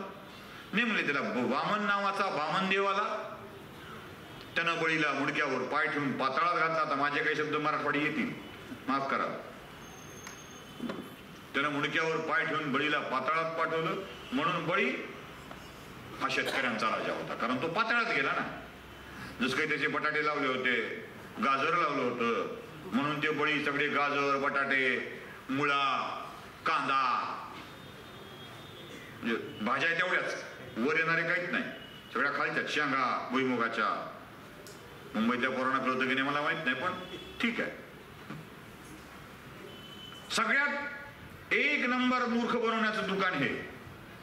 बळी शेतकऱ्याचा राजा होता, बेला शक बळी शेतकऱ्याचा राजा होता. पण कोणता? हे तर राक्षसाच्या कुळातलं. त्याची एक वेगळी कथा आहे, सांगतो काय ती पण सांगतो. पण शेतकऱ्याचा राजा कोण हे समजून घ्या. शेतकऱ्याचा राजा हा बलराम होता. शेतकऱ्याचं सगळ्यात मोठं काय चिन्ह? नांगर. नांगरधारी कोण होतं? बलराम. का बरं नांगरधारी होता? योगास ते नांगर शस्त्र घेऊन येण्यासारखा फिरत होता. आपल्या अनेक लोक फिरतात ना वेड्यासारखं बोलत, काय काय काय काय. तसं बलरामाला हौस होती नांगर घेऊन फिरायची. असं काय होतं का नांगरात काही जादू बिजू टाकलेली होती? कंसाने वारंवार वारंवार गोकुळावर आक्रमण केली आणि सारखी संकट गोकुळावर येऊ लागली. नंदाने ठरवलं, म्हणले हे कंसाचं आणि गोकुळाचं काहीतरी लफडं दिसतंय. त्याला बहुतेक गोकुळ पाहिजे. त्याला माहितच नव्हतं त्याला आपलं पोरग पाहिजे. बापाची वेडी माया. ते म्हणला बहुतेक गोकुळावर कंसाला ताबा करायचा आहे. आपण एक काम केलं तर? म्हणजे काय? आपण गावच बदलू. तेव्हापासून पोरावर वेडेसारखं प्रेम करणारी माणसं बरं का. पहिले धृतराष्ट्र होता, एवढं बेवकूफ होतं, एवढं नालायक होतं तरी चांगलंच वाटायचं. आता खूप धृतराष्ट्र आहेत आपल्याकडं. काही का असं ना, पण एक पद तरी मिळालं पाहिजे असं वाटतं आताच्या धृतराष्ट्राला. धृतराष्ट्र सापडायला गावोगाव मुंबईत म्हणून दिल्लीत गांधारी पैदा झाली. काय वेडेपण आहे सगळा चाललाय आपल्याकडे. नाव तुमच्या जबाबदारीवर घ्यावर का, माझ्यावर यायचं नाही. रिकामा ताण. हे रेकॉर्डिंग करायले. मुंबईतला धृतराष्ट्र कोण सांगा म्हणल्यावर मी काय सांगू? मग पत्ते सांगत बसू, नाही गिरगावात नाही राहत, ते कलानगरला राहत आहे.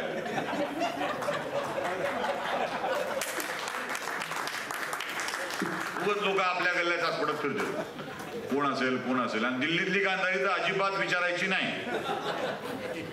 धृतराष्ट्रानंतर सुद्धा ती आपल्या पोरावर आंधळ्यासारखं प्रेम करू शकते. पट्टी बांधलेली असते, हो काय करणार. असो, तिकडे नको. तर ते त्याची काळजी त्याला होतीच, खूप काळजी होती. ते म्हणलं नाही, आता आपण गाव बदलू. मग गाव बदलण्याची जबाबदारी कोणावर? ते म्हणले प्रत्येकाने आपापली एक कामं घ्यायची.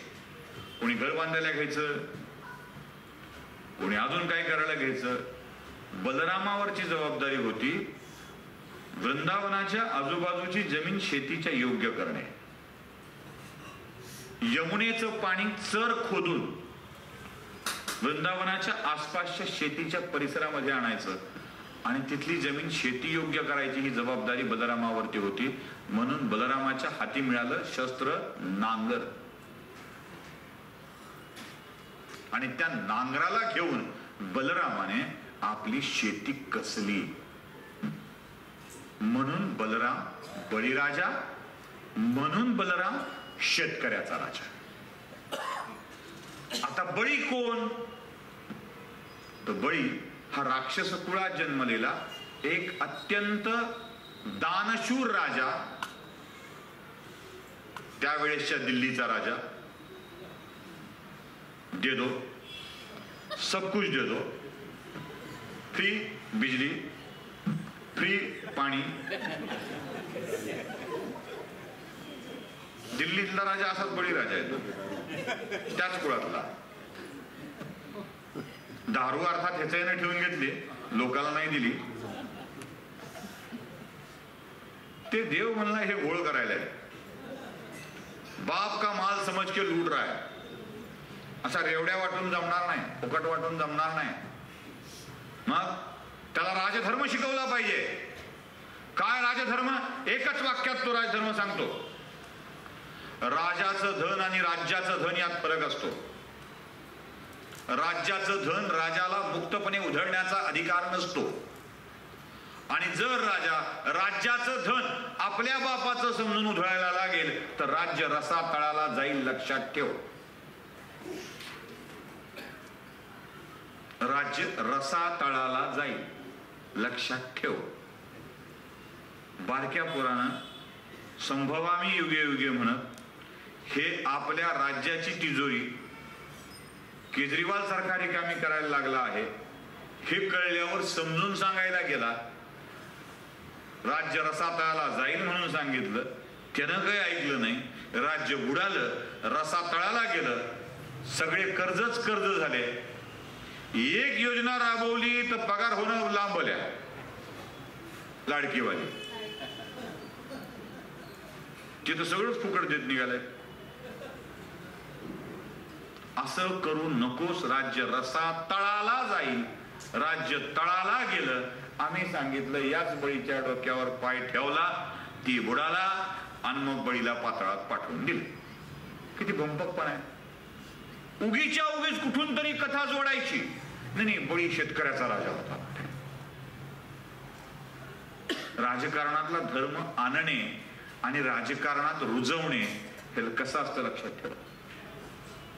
एका वर्गाला त्या धर्माविषयीची आस्था शिल्लक राहणार नाही अशा स्वरूपाच्या कथा पेरायच्या.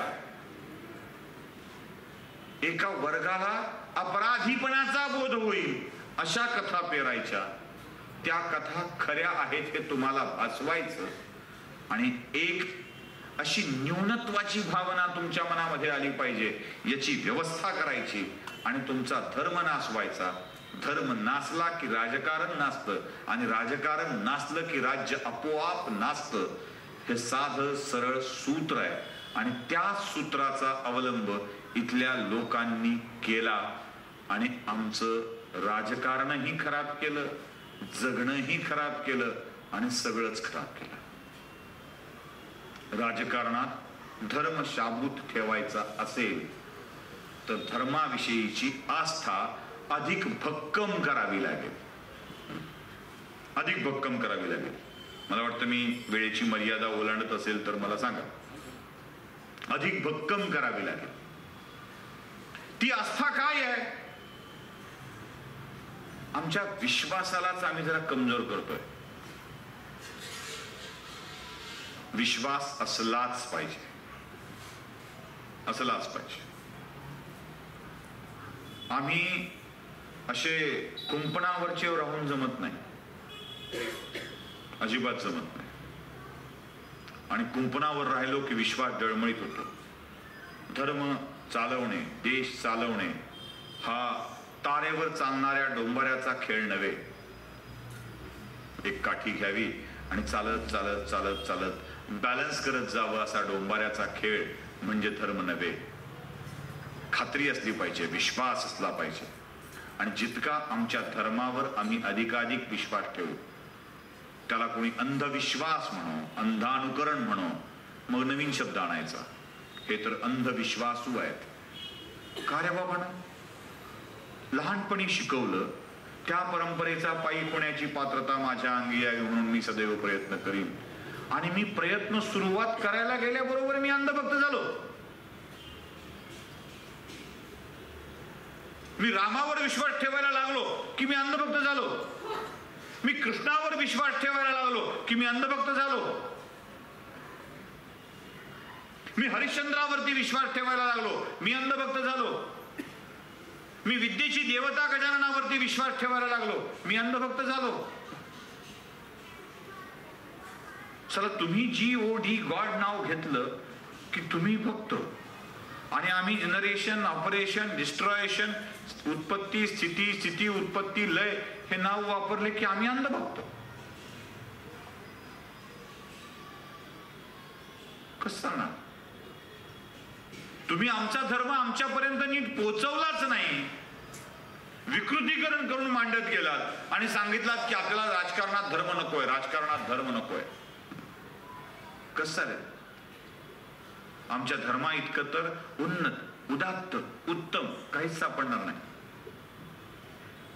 कुठे नाव ठेवायला जागा नाही. प्रॉब्लेम कुठे आहे? आम्ही समजून घेतलं नाही. प्रॉब्लेम कुठे आहे? आम्हाला आमचा धर्म कळला नाही. गणपतीच्या आरत्या म्हणता म्हणता वाटपाहे सजना म्हणणारे आम्ही, सदनाय की सजनाय लवकर कळलंच नाही. कोणती वंदना कोणत्या फळीवर नेऊन बसवतो हे आम्हाला कळलं नाही. फळीवर वंदना म्हणणारे कळलंच नाही हो आम्हाला. गुलालांच्या समर्पयामी मनमंत्र म्हणणारे आम्ही, भवम भवानी सहितन्न मामीच्या ऐवजी शैतान मामी म्हणणारे आम्ही. आम्हाला कुठून करणार आहे धर्म? पायी कोणाची पात्रता आमच्या अंगी यावी म्हणून सदैव प्रयत्न करीन ही प्रार्थना कुठे गेली? त्या धर्मासाठीच ना ती म्हटलेली होती ना. धर्म म्हणजे परंपरा तर असते. धारा येते ती धर्म, हा अशी व्याख्याता आम्ही ऐकली आहे. धर्म परंपरेने तर विकसित होत असतो. धर्माच्या कथा याच परंपरेने तर तयार होत असतात. पण आम्ही इतके नालायक की आम्हाला हा धर्म समजून घ्यायचा नाहीये. समजून न घेता यातले दोष सांगायचे आहेत. आम्हाला प्रश्न विचारायचे आहेत. प्रश्न कसे विचारायचे आहेत? रामाने सीतेला सोडावं का? गर्भवती असलेली सीता जंगलात नेऊन सोडून देणारा राम किती कृतज्ञ म्हणावा? कोणीतरी सुपीक डोक्यातून हे प्रश्न काढतं, बायांना सांगतं. मग फेमिनिझम जागा होतो. अग्निपरीक्षा करायला लावावी का? किती वाईट आहे हे. असं कुठं असतं का? मग तुमचा धर्म तुम्हाला हेच शिकवतो. पट पट पट पट पट पट 2-4 धोरणं सांगतो. या सगळ्या धर्माकरता ब्राह्मण नावाच्या जातीला जबाबदार धरलं जातं आणि म्हटलं जातं की बघा त्यांनी हे शिकवलं. बायांना काय करा म्हणले? अग्निपरीक्षा द्या. गर्भवती बाईला सोडून या म्हणले. मुळात एकही देव ज्याची मंदिर करून पूजा केली जाते तो ब्राह्मण नाही. मुळात एकही धर्मग्रंथ जो जगण्याचे नियम शिकवतो तो ब्राह्मणांनी लिहिलेला नाही. एकही असेल तर कुणी सांगावं मला. एकही पुराण ब्राह्मणांनी लिहिलेलं नाही. एकही उपनिषद ब्राह्मणाने लिहिलेला नाही. एकही वेद ब्राह्मणांनी लिहिलेला नाही. ज्यांनी लिहिलंय त्यांना महर्षी प्रदान केलेलं आहे.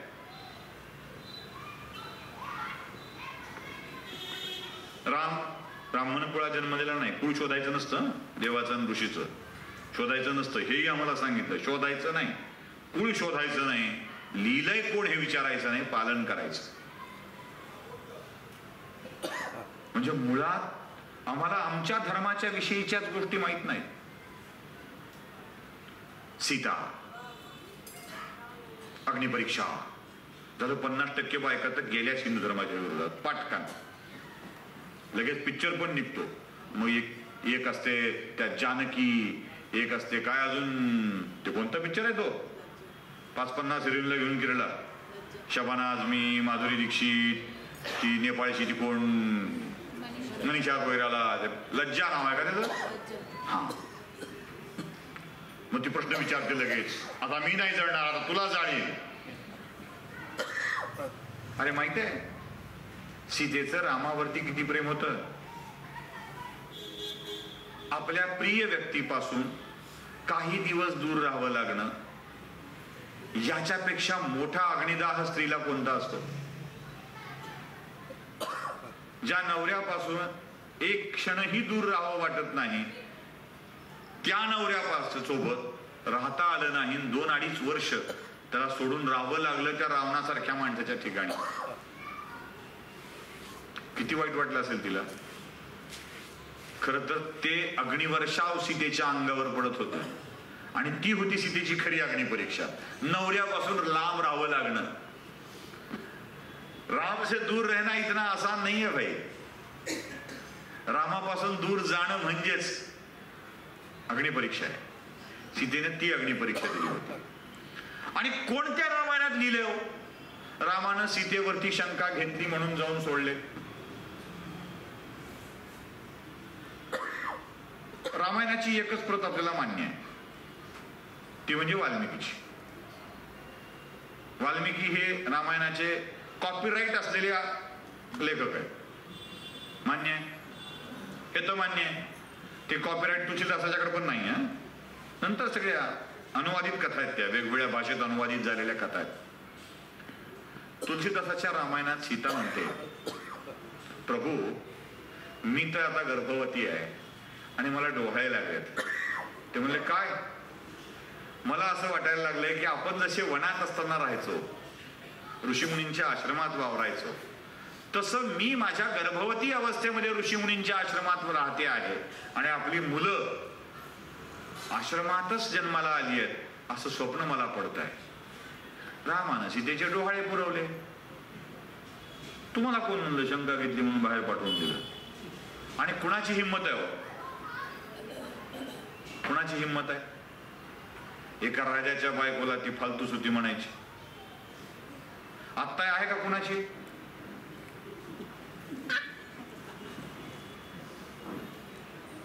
आहे? जबान खींच ली जाएगी, हलक से बाहर निकाल दी जाएगी. कोणताही घ्या, कुठलाही घ्या, आटपाट नगराचा घ्या, कुठलाही घ्या, गाणं नाही आवडलं तरी चांगलं म्हणावं लागतं. आहे हिंमत? नाही. राजाच्या बायकोवर ब्लेम करण्याचा अधिकार प्रजेला असतो.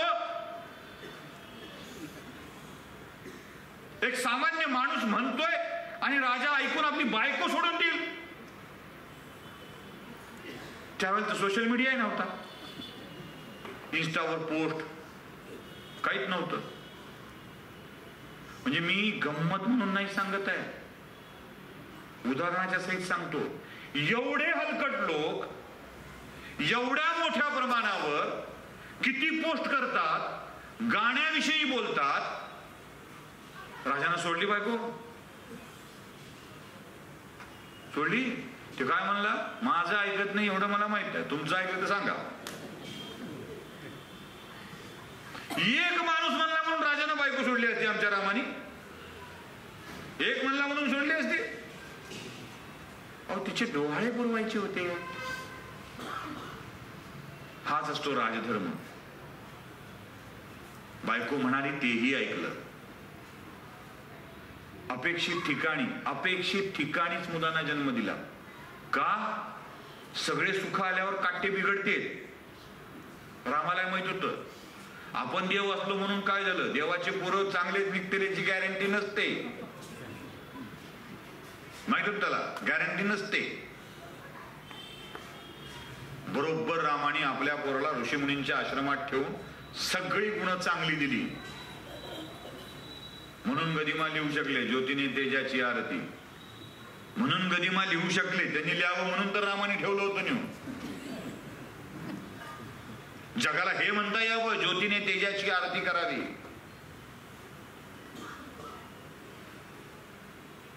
त्याची कथा एवढ्या सुरेख पद्धतीने जगाला सांगावी की ती गात राहिली पाहिजे. त्या परंपरेचा मला अभिमान असून त्या परंपरेचा पायी होण्याची पात्रता माझ्या अंगी यावी म्हणून मी सदैव प्रयत्न करीन. रामानं पहिल्यांदा लवकुशाला शिकवलं होतं. लवकुशाने तुम्हाला आम्हाला शिकवलं. आम्ही नालायक असे की ते बाहेर कसे गेले म्हणून शंका सुरू केल्या. नालायक आम्ही आहोत, ते नव्हते. शंकासूर आमच्या मनात आहे, त्यांच्या नव्हता. कारण आम्हाला आमच्या परंपरेवरच विश्वास नाहीये. आम्हाला आम्ही हुशार असल्याचं सांगायचं आहे ना. We have some extra knowledge, you know. आमच्या घरातली माणसं ना अशी विदेशात असतात, इथे नसतात, तिकडे काशी करत असतात.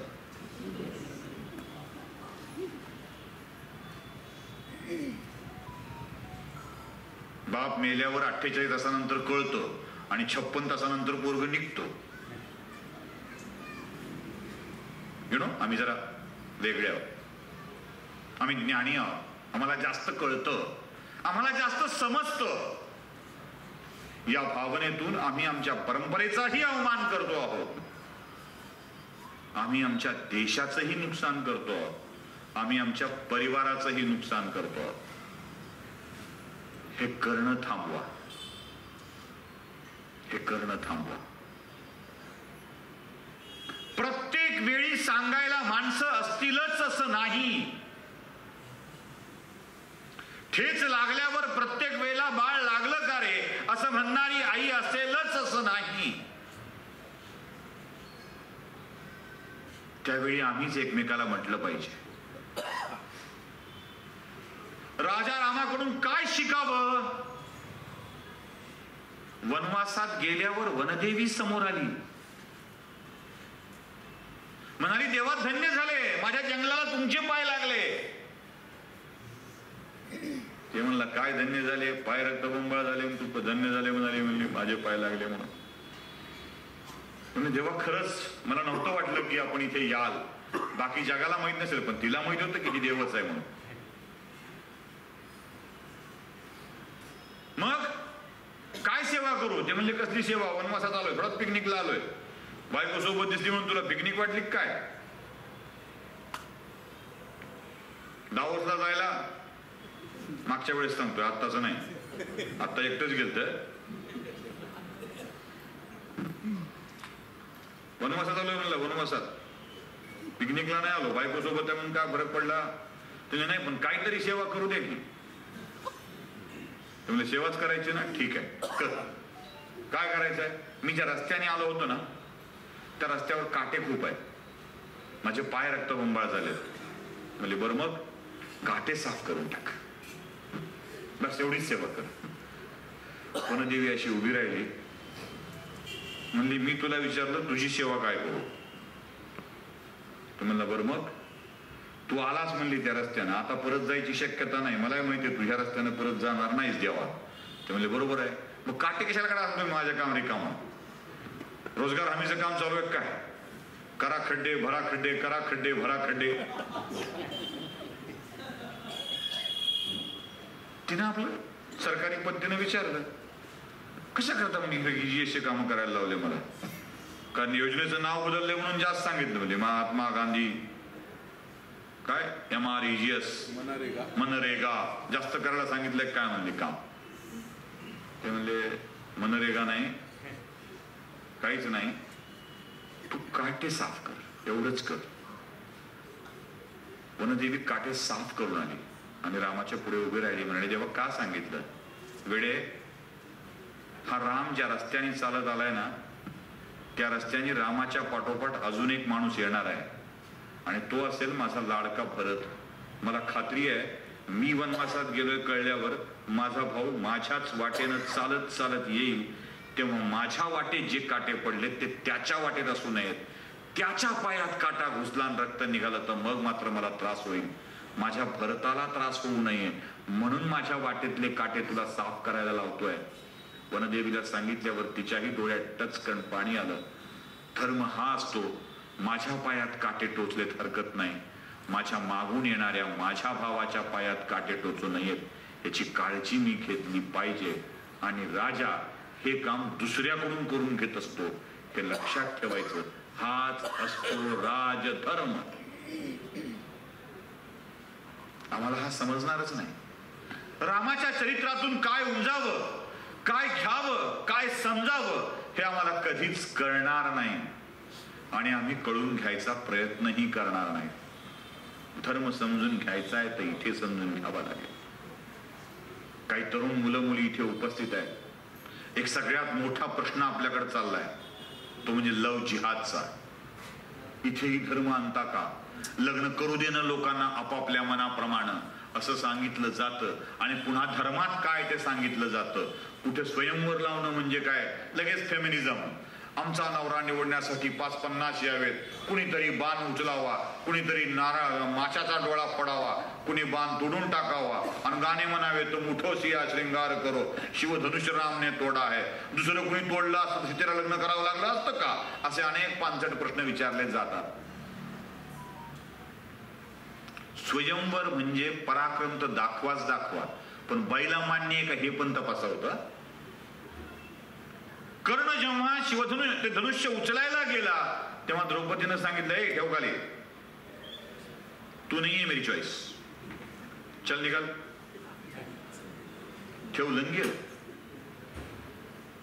सांगितलं ना, तू नहीं है मेरी चॉइस, ठेव खाली, गेलं. रावणानं उचलायचा प्रयत्न केला, पडलं, सीता हसली.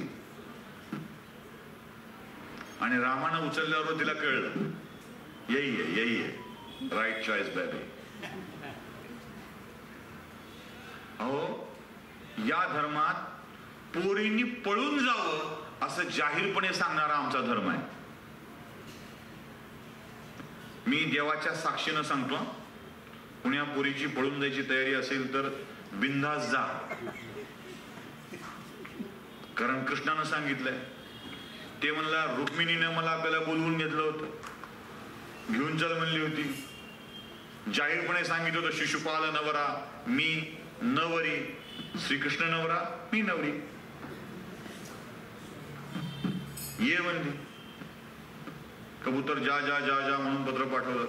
पहिले प्यार की पहिली ही चिठ्ठी पहिले कोही द्या म्हणून सांगितलं. ते गेलं, घेऊन आले आणि कृष्णाला उचललं. हे एवढं बेर की आपली बहीण सुद्धा पळवून ने असं कृष्ण अर्जुनाला सांगितलं. आपल्या बहिणीला सांगितलं, बाई जा, बर मोठ्या भावाला कळू नये म्हणून तूच रथ चालवीत नाही. त्याला म्हणता यावं, अर्जुनानं सुभद्रा नाही पळविली, सुभद्रेनं अर्जुन पळवला. एवढे नाटक केले. पळून नक्की जा, आमचा देव सांगतो पळून जा, पण कसा, ज्याच्या हातात सुदर्शन चक्र आहे त्याच्यासोबत जा, ज्याच्या हातात पराक्रमाचा धनुष्य आहे त्याच्यासोबत जा. आता तुम्ही निघालाय पंक्चरवाल्यासोबत.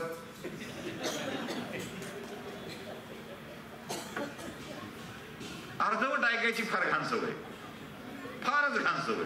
पळून जा एवढं ऐकायचं. अरे कुणासोबत? ज्याला सगळं जग बदलण्याची शक्ती ज्याच्यामध्ये आहे ना त्याच्यासोबत जा. धर्म हे सांगतो, पराक्रमावर लुब्ध व्हा, पराक्रमावर समर्पित व्हा. ज्यानं स्वतःला सिद्ध केलंय त्याच्यासोबत नक्की जा. सुबह को पाव बेचने वाला, शाम को ड्रेस बेचने वाला, बहुत हुए तो कान के टॉप्स बेचने वाला, हे तुम्हाला आवडत असेल आणि तुम्ही रुक्मिणीच्या कथा ऐकत असाल आणि रुक्मिणी हरणाच्या कथा ऐकत असाल तर बोगसगिरी आहे तुमची. राजा कसा असतो? देशातल्या स्त्रीला प्रवृत्त करतो, तू तुझा वर निवड. स्वयंवरात असेल तरीही तुझी चॉईस आहे, तू निवड. पराक्रमी निवड, सामर्थ्यशाली निवड, सुंदर निवड, तू निवड. आम्ही अर्धवट घेतलं. राजकारणात धर्म नको म्हणायला लागलो. आमच्या राजसत्तेने धर्म बघितलाच नाही. ते म्हणले जाऊ दे ना पळून, का फरक पडतो, कुणासोबत गेली तर. धर्म बिर्म बघायचा नसतो. अरे नालायकानो, धर्म बघायचा नसतो, लायकी तरी बघायची असते. धर्म बघायची गरज नाहीये, लायकी बघायची असते. आणि आता जाती बेती धर्म हे असले आमच्या विवाह संस्कारात मान्यच नव्हतं पहिल्यापासून. पराक्रमावरच लुब्ध होत्या. आणि कितीतरी आंतरजातीय विवाह मान्य आहेत. रावणाच्या कुळात तर जातीचा पत्ताच लागत नाही. लोक म्हणतात रावण आदिवासी. कुठून? कोण्या मार्गाने? थेट ब्रह्मदेवाच्या नात्यातला. ब्रह्मदेवाचा मानसपुत्र पुलत्स्य आणि त्याचा नातू हे झालं की पुलत्स्य कुलोत्पन्न. काय संबंध बाकी त्याचा? आदिवासीचा ह्याचा त्याचा रावण म्हणायचा. बर त्याचा एक भाऊ राक्षस, एक भाऊ माणूस, एक भाऊ यक्ष कुबेर, सगळं लफड. कोण कुणाचं की कोण कुणाचं की कारण नाही. धर्म हे आहे, जिथे पराक्रम आहे, जिथे वृत्ती आहे, जिथे काम आहे, त्याने तुमच्या सगळ्या गोष्टी बदलत जातात. धर्म हा आहे. नेहरूच्या घरात जन्माला आला म्हणून पंतप्रधानच बनावा हे अधर्म्याचं काम आहे. का तर नेहरू होते, इंदिरा होती, राजीव झालता, सोनिया माय होता राहिली. मग हे झालंच पाहिजे. जमतं का नाही माहित नाही, पण झालं तर पाहिजे. राजा का बेटा ही राजा बनेगा. धर्म नको म्हणणारा धर्म आमच्याकडे चालतो आणि राजकारणात धर्म नको म्हणतात. अहो इथे आमच्या राजाला तर बेटाच नाही, व्हायचा प्रश्नच नाही. याच्या आधी केलता त्यालाही नव्हता आणि आता केलाय त्यालाही नाही. होता का 6 वर्षवाला राजा? 10 वर्षवाल्याला नाही, 6 वर्षवाल्याला नाही. नालायक अवलाद निपजली म्हणजे राजा झाली पाहिजे असं अजिबात नाही. अवलाद लायकच निपजली पाहिजे आणि लायक आहे अशा माणसाच्या हातीच सत्ता दिली पाहिजे. तसं नसेल होणार ना तर इतरांच्याकडून जन्माला लेकरं घालावीत आणि त्यांच्या हाती राज्य द्यावं, हे सुद्धा आमच्या धर्मानं सांगितलंय. झालंय की नाही? राजकारणातला धर्म याला म्हणतात. हे राष्ट्र संपन्न राहिलं पाहिजे, हे राष्ट्र सशक्त राहिलं पाहिजे, यासाठी प्रत्येक विचार करणारा आमचा धर्म, आमचं राष्ट्र हे धर्माधिष्ठितच असलं पाहिजे आणि त्या राष्ट्रासाठीचं राजकारण सुद्धा धर्माधिष्ठितच असलं पाहिजे. एवढं लक्षात ठेवा आणि त्यासाठीच उरलेलं आयुष्य काम करत राहा, एवढीच विनंती करायची आहे आणि थांबतो. धन्यवाद.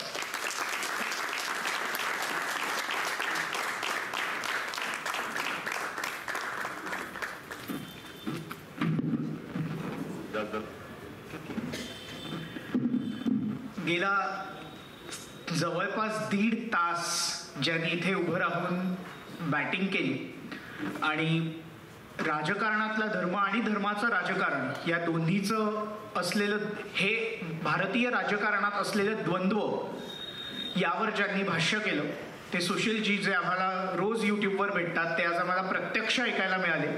त्यासाठी सर्वप्रथम तुमचे खूप खूप आभार. हे भाषण सर्वांनाच किती आवडले किंवा किती भावलंय ते श्रोत्यांच्या प्रतिक्रियांवर तर कळतच आहे. उद्या याच ठिकाणी व्याख्यानमालेतल्या यावर्षीचं शेवटचं पुष्प असणार आहे. सुप्रसिद्ध संगीत दिग्दर्शक श्री कौशल इनामदार यांचं गाण्याची गोष्ट यावर एक सांगीतिक व्याख्यान असणार आहे. तर या व्याख्यानासाठी आपणा सर्वांची उपस्थिती प्रार्थनीय आहे. उद्या आपण याच ठिकाणी भेटणार आहोत आणि उद्या व्याख्यानमालेच्या यावर्षीच्या सत्रांची सांगता होईल. 10:30 वाजून गेले, त्याच्यामुळे आपण इथेच थांबूया. उद्या आपण याच ठिकाणी भेटू. जय हिंद, जय महाराष्ट्र. केल्याबद्दल धन्यवाद.